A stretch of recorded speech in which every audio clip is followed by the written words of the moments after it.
Wasteserv fetħet it-tieni reuse center tagħha fiċ-ċentru għall-iskart Goff li jinsab fix-Xewkija Għawdex b'investiment ta' 170,000 euro minn fondi Ewropej. Dan tħabbar fi stqarrija tal-Gvern kif ġie spjegat kif dan se jkompli jibni fuq is-suċċess tal-ewwel reuse center li nfetaħ iktar kmieni din is-sena f'Ħalfar fejn diġà nġabru l fuq minn 1000 oġġett fi 3 xhur li ilu miftuħ.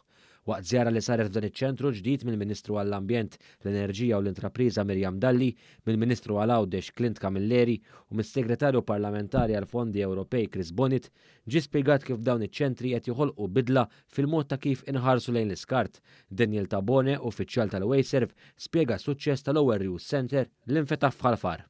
Wara l-ftuħ ta' reuse center ta' Ħalfar, s-sajf li għadda, irnexxielna li npoġġu 1000 oġġett ieħor lura fl-ekonomija ċirkolari minflok dawn spiċċaw fil-miżbla. Allura tawwalna l-ħajja ta' dawn l-oġġetti u issa qed jiġu gawduti minn nies fejn qabel kienu ħajsiru skart.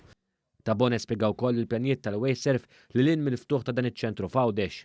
Issa għandna wkoll il-pjan li wara li qed niftħu dan iċ-ċentru ġewwa Għawdex bl-għajnuna ta' fondi Ewropej, ħaniftħu wkoll żewġ ċentri oħra f'Malta, fl-Imrieħel u f'Ħalluqa u biex inkomplu nżidu l-ekonomija ċirkolari billi inħeġġu lin-nies li jagħtu ħajja ġdida lil prodotti li kienu ħajsiru skart għal nies oħrajn.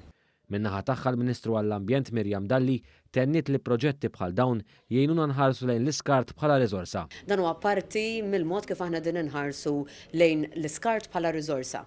U din hija inizjattiva waħda minn ħafna inizjattivi li permezz tagħha qegħdin naraw li nkunu qegħdin nindirizzaw l-isfida tal-waste management bis-serjetà.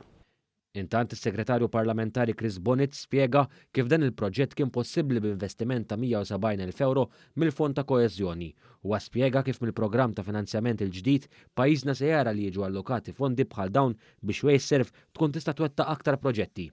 Min-naħa tiegħu il-Ministru għall-Għawdex Clint Camilleri faħħar din l-inizjattiva li jinfetaħ reuse center tal-Wasteserv tal-Kus filwaqt li ħeġġeġ lill-aktar nies jirriċiklaw huwa rrimarka wkoll l-impenn tal-Gvern biex sar dan l-investiment. Temm jispjega li jħares il-qudiem għal aktar ħidma konġunta u inizjattivi favur l-ambjent f'Għawdex.